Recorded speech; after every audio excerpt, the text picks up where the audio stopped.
Kisah dimulai di pinggiran kota Los Angeles, di mana tokoh utama kita yang bernama Louis Bloom sedang mengais rezeki dengan mengambil kawat pagar untuk ia jual kembali. Akan tetapi aksinya terganggu saat seorang security memergokinya. What are you doing out here? I'm lost. Louis pun berbohong bahwa dia sedang tersesat. Tentunya pas security tidak percaya begitu saja dan meminta Louis untuk menunjukkan KTP-nya. Lalu saat security tersebut lengah, tanpa keraguan sedikit pun Louis langsung menyerangnya. Di perjalanan dia pun tampak puas karena hasil usahanya malam ini cukup banyak. Ditambah bonus jam tangan yang dia dapat dari security malang tadi. Dan di malam itu juga dia mendatangi sebuah pabrik peleburan besi untuk menjual hasil jarahannya. Kemudian setelah deal-dealan harga, Louis pun mengajukan lamaran untuk bekerja di sana.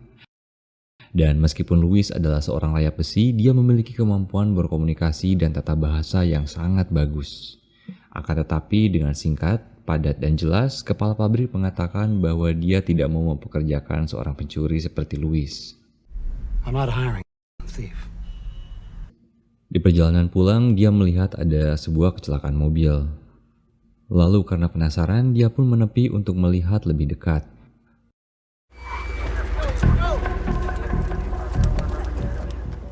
Tidak lama kemudian, seorang jurnalis bernama Joe juga ikut menepi untuk mendokumentasikan momen evakuasi yang nantinya akan ia jual ke stasiun TV. Excuse me. Will this be on television? Lalu setelah Joe selesai merekam, Louis menghampirinya dan bertanya apakah dia memerlukan pegawai tambahan. Can I ask you, are you currently hiring? Namun lagi-lagi lamaran Louis ditolak. Tidak lama setelah itu, Joe mendapat sebuah informasi dari radio bahwa telah terjadi kecelakaan di tempat lain. Lalu tanpa membuang waktu, dia pun bergegas untuk segera meliputnya. Keesokan harinya, saat Louis menonton berita pagi, dia melihat hasil rekaman dari jurnalis yang meliput kecelakaan tadi malam. Dari situ, dia pun terlihat mulai tertarik untuk mencoba profesi sebagai pencari berita seperti Joe. Dan pertama-tama, hal yang dia butuhkan adalah sebuah kamera, yang sepertinya bagi orang seperti Louis, hal itu bukan masalah, karena dia punya keahlian untuk memindah tangankan barang orang lain menjadi miliknya sendiri. Dia pun menjual sepeda tersebut untuk membeli beberapa peralatan seperti kamera dan alat untuk menangkap radio frekuensi polisi. Dan hanya bermodal kemauan, dia pun memulai debutnya sebagai pemburu berita. Setelah menanti cukup lama, info tentang kecelakaan yang dia tunggu-tunggu pun akhirnya terjadi. Lalu dengan cepat, dia menuju TKP untuk merekam semua kejadian di sana. Akan tetapi, sepertinya dia tidak menyadari bahwa aksinya tersebut telah mengganggu proses evakuasi. Alhasil, dia pun diusir oleh polisi dari sana. Terlepas dari kepribadiannya, mungkin hal positif yang kita lihat dari sosok Louis adalah mental baja. Kemudian saat dia mulai putus asa, dia kembali mendapat info tentang sebuah insiden penembakan.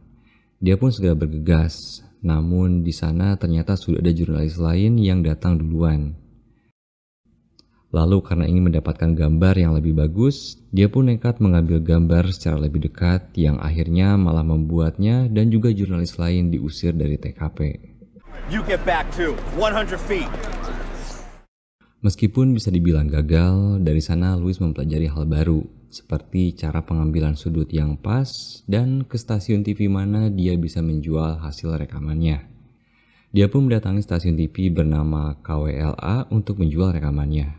Di sana dia bertemu dengan pimpinan redaksi yang bernama Nina. Nina pun tampak terkejut sekaligus tertarik saat melihat hasil rekaman dari TKP yang penuh dengan darah. How much? I'm selling this particular piece for 1,000. Not even close. Setelah itu, Louis mematok harga yang cukup tinggi untuk videonya tersebut.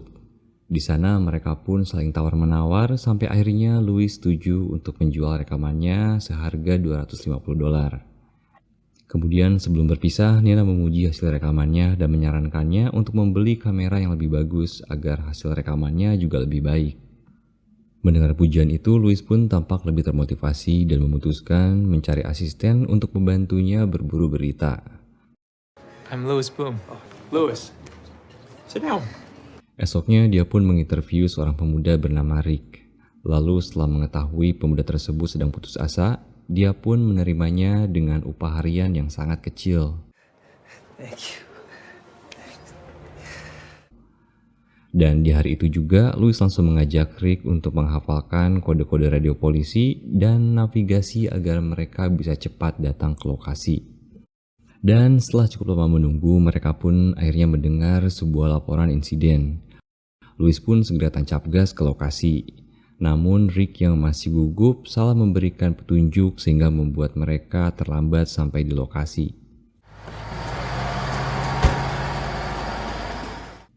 Dan benar saja, setibanya di sana, reporter lain sudah meliput duluan dan yang berarti Louis tidak mendapatkan apa-apa. Louis yang kesal lalu memarahi asistennya agar lebih baik dalam memberikan navigasi, yang sepertinya cukup berhasil karena tidak lama setelah itu mereka mendapat info insiden baru dan berhasil tiba di lokasi tepat waktu. TV news. What happened? Dia pun mulai meliput dan memperoleh informasi dari warga bahwa telah terjadi penembakan di dalam rumah.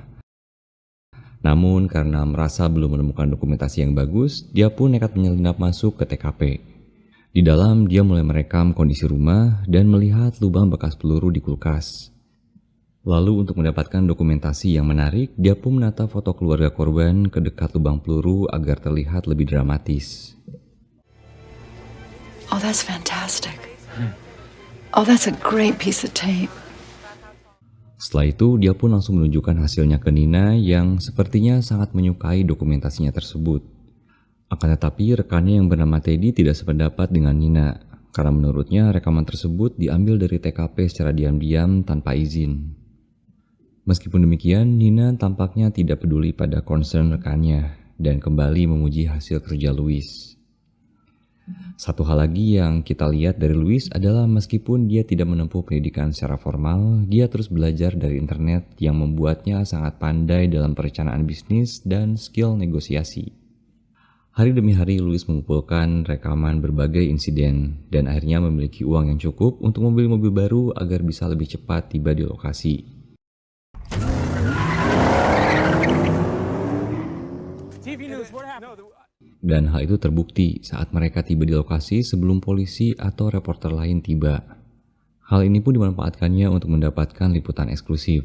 Dia bahkan tidak ragu untuk memindahkan posisi korban agar hasil rekamannya terlihat lebih jelas dan dramatis. Alhasil, dia pun mendapatkan liputan eksklusif dan menunjukkan kepada Joe yang baru datang bahwa sekarang dia sudah lebih baik daripadanya. Dari situ, dia pun kembali membuat Nina terkesan dengan hasil dokumentasinya. Lalu saat mereka sedang mengobrol, Nina menyadari ada noda darah pada baju Louis. Namun dengan tenang, Louis mengalihkan perhatiannya dan mengajak Nina untuk berkencan.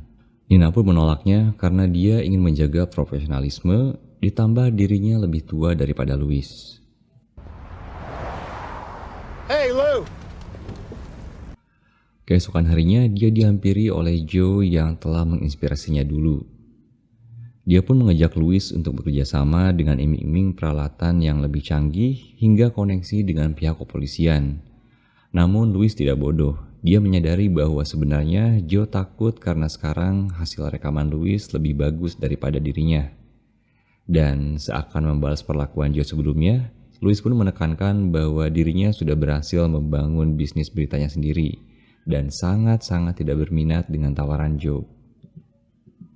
Suatu malam, Louis terlihat sedang makan malam bersama Nina.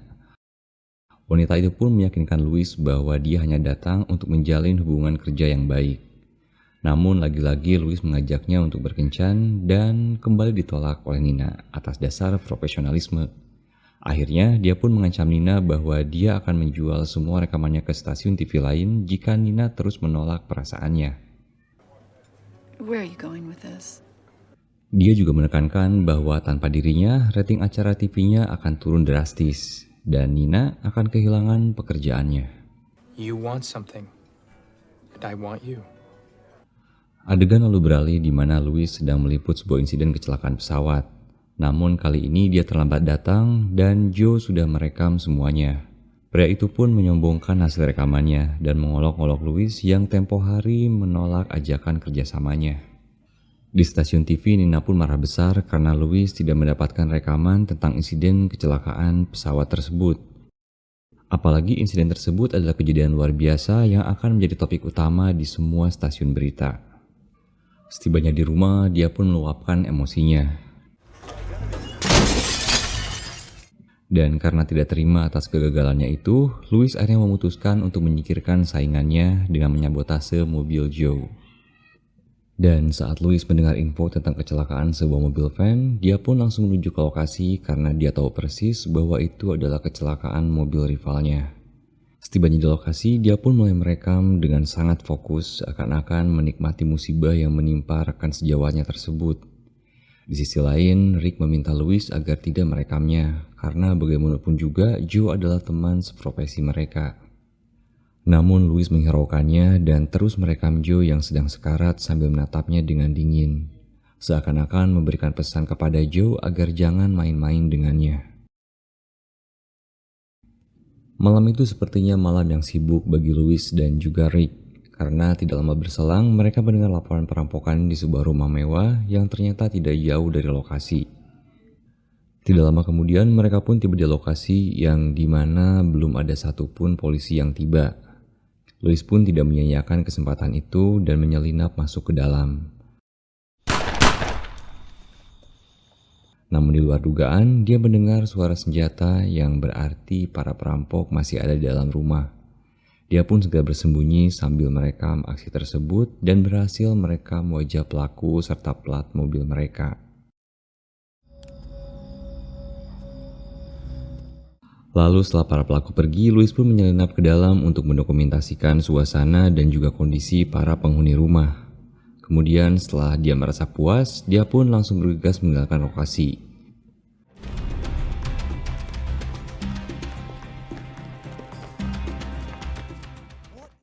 Setelah itu dia menunjukkan rekaman tersebut kepada Nina.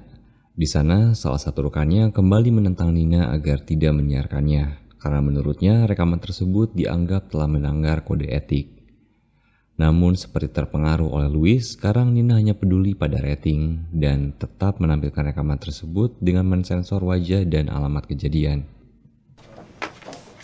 How much? 100,000. Setelah itu Louis meminta harga yang fantastis untuk rekaman tersebut. Awalnya Nina menolaknya. Namun Louis meyakinkannya bahwa Nina tidak akan menyesal karena Nina dipastikan akan terus mendapatkan berita eksklusif tentang perkembangan kasus itu sampai para pelaku tertangkap. Dan disinilah kengerian atau kejeniusan Louis yang sesungguhnya terlihat. Karena diam-diam Louis telah memotong bagian yang menampilkan wajah dan plat nomor pelaku.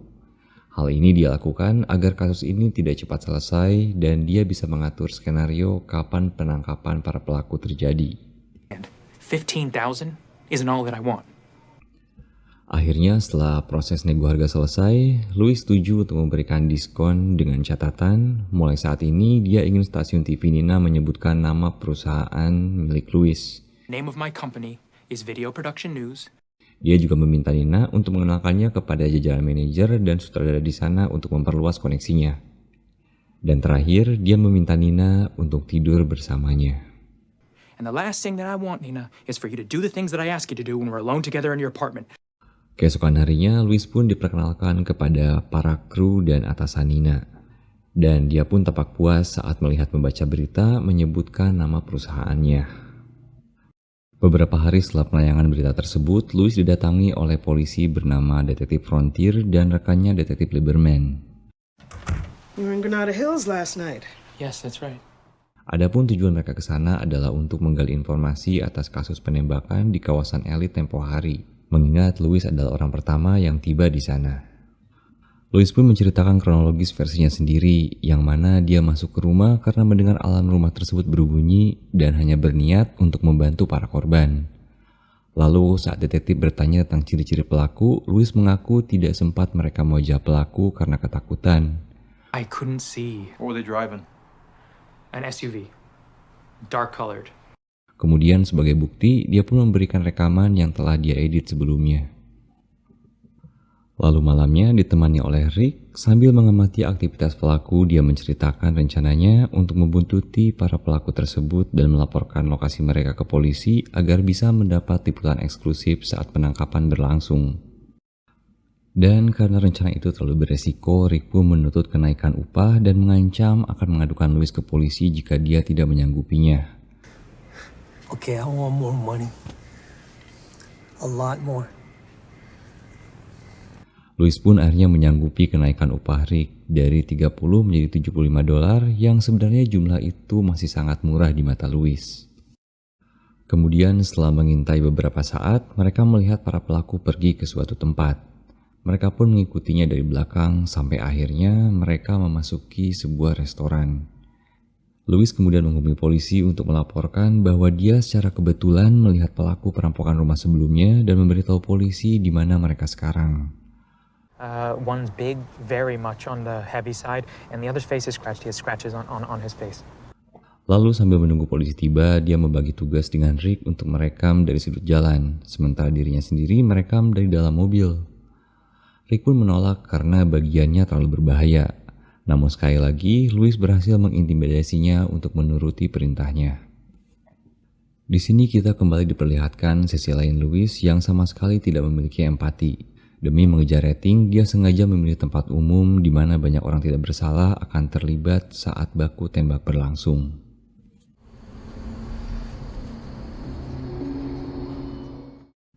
Sesaat kemudian, polisi pun tiba dan memasuki restoran. Dan sesuai prediksi Louis, baku tembak pun tidak terelakkan di mana polisi berhasil melumpuhkan seorang pelaku, sementara satu lagi berhasil kabur. Louis pun tidak melewatkan momen berharga itu dan mengikuti si pelaku yang sedang dalam pengejaran polisi. Pengejaran pun semakin panas saat mobil polisi memepet mobil pelaku sampai akhirnya keduanya mengalami kecelakaan. Louis pun segera turun untuk mengecek kondisi pelaku dan menyuruh Rick untuk mulai mengambil gambar. He's dead. Get this shot. Dan saat Rick mendekat untuk mengambil gambar pelaku,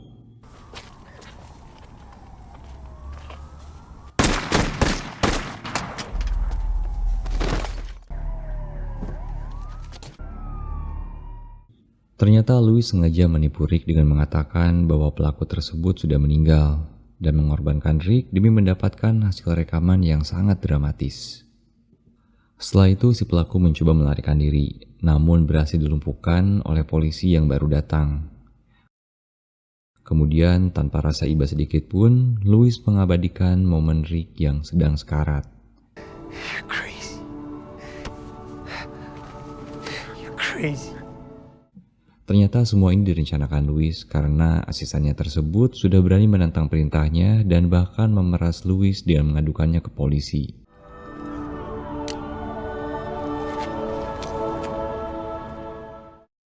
Pada adegan selanjutnya, Louis memperlihatkan rekaman tersebut kepada Nina yang tentunya sangat puas dengan hasilnya. Namun sebelum rekaman itu disiarkan, dua detektif yang sebelumnya menginterogasi Louis datang untuk meminta rekaman tersebut karena rekaman tersebut merupakan barang bukti kejahatan. Nina pun tentu saja menolaknya dan mengklaim bahwa rekaman tersebut adalah milik stasiun TV yang secara hukum dia berhak untuk menayangkannya. Lalu karena polisi tersebut tidak bisa menyitanya, mereka pun memanggil Louis atas tuduhan menyembunyikan informasi pelaku dari pihak kepolisian di tempo hari. Kemudian saat Louis diinterogasi bagaimana dia bisa tahu wajah dan keberadaan para pelaku, dia lagi-lagi berbohong dengan berkata bahwa dirinya tiba-tiba saja ingat wajah pelaku saat tidak sengaja bertemu dengan mereka di jalan. Padahal sebelumnya dia mengaku bahwa dirinya sama sekali tidak melihat pelaku. Dan meskipun polisi itu tahu persis bahwa Louis sedang berbohong, mereka tidak punya bukti yang kuat untuk menahannya. I think everything you said is a lie. Alhasil, dengan santai Louis pun melangkah bebas keluar dari kantor polisi. Congratulations. Di akhir cerita, kita melihat perusahaan Louis semakin maju. Dia bahkan memiliki 3 mobil operasional dan beberapa pegawai untuk meliput lebih banyak berita. Dan demikianlah akhir cerita dari film ini. Terlepas dari sifat liciknya, kita belajar bahwa selama ada kemauan, maka cepat atau lambat kesuksesan pun akan terlihat.